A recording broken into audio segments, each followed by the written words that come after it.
Pinaimbisiga na po ng grupong Anak Pawis, Pamalakay at Unyon ng mga manggagawa sa agrikultura o UMA ang pamimigay ni Pangulong Noynoy Aquino ng PhilHealth cards sa kasagsagan po ng pangangampanya.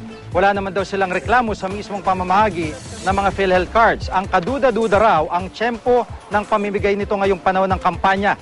Hinala tuloy ng grupo maaaring nagagamit ng Pangulo ang pera ng taong bayan para sa kampanya ng kanilang o kanyang partido. Nagkaroon ng pagkakataon ng Anak Pawis na isang gunito kay COMELEC Chairman Sixto Brillantes. Pero ayon po kay Chairman Brillantes, ginagawa lang ng Pangulo ang kanyang tungkulin. Gayunman nangako siyang tutugunan ang hinaing ng mga militante.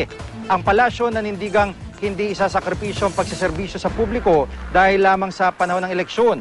Iginit din ng palasyo na sinunod dito ang mga alituntunin sa ilalim ng Omnibus Election Code. Ipinagtanggol din ng Team Pinoy spokesman Congressman Miro Kimbo ang Pangulo. Hindi raw patas na ituring na namumulitik ang Pangulo gayong ginagampanan lang niya ang kanyang tungkulin.